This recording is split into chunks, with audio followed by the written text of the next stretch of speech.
Hi everyone, it's Dan Hodges with you, naturalist for the Johnny Appleseed Park District. So glad you could join me. I'm really excited. It's virtual day camp, birds this week. Birds are one of my very favorite subjects. I thought for this video we would do just a little bit of birding 101. What does it take to be one of those people that gets outside and, enjoys nature and looks at birds? Not a lot. Honestly, all you gotta do is open your eyes sometimes. You don't even have to go outside. You can look out the window. Although I would recommend getting outside and enjoying some of these birds. I figured we would talk a little bit about some of the equipment you wanted to have if you wanted to be prepared for a day or an hour or a walk just birding in the parks. So I've got a little table set up here, and I thought we would talk about some things you need to go birding. So here we go. To start, you should dress for the weather.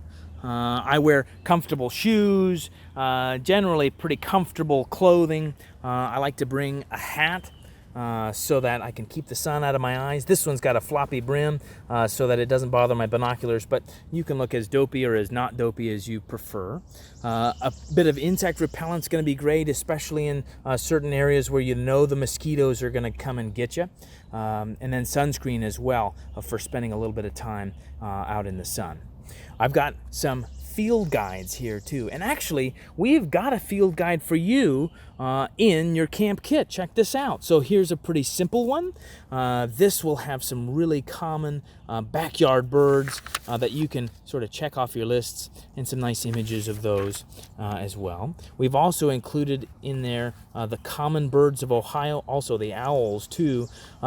These are part of a series of field guides produced by Ohio Department of Natural Resources. You can actually get the whole series or get this book for free by visiting their website or calling 1-800-WILDLIFE. But this is a great place to start. You can, of course, graduate to a little bit more complex and comprehensive field guides.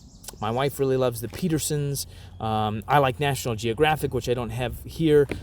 Sibley's is really an excellent bird field guide. There's a lot of different ones, and really, it doesn't matter which one. As long as you're looking at birds that are around here, the eastern birds of the eastern United States, you're gonna be pretty well good. Having a field guide isn't a necessity, but it's pretty helpful. I would definitely say use a field guide before you try Googling the bird that you've seen. There are really great field guide apps as well, including Audubon's Field Guide to Birds of North America. But outside of that stuff, and really a lot of that stuff is optional or personal preference, the main thing that birders are going to have is a pair of binoculars.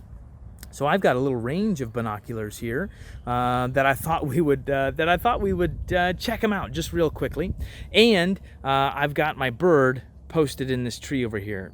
It's hard to see, isn't it? Maybe if we got a pair of binoculars, we would see it better. Let's start off with my coworker's fine creation, this pair of binoculars here. Simple, very, and really, this is more of a distraction for kids, but honestly, it helps. So there's no magnification. But this will help focus a child's attention on a specific location. As opposed to being distracted by the whole world, you can get them to look right where, if I can get you to look right where the bird is, it's hard to see. But you get the idea. This is actually going to help focus your attention on the subject that you're looking at. We've got a couple of kids' binoculars here.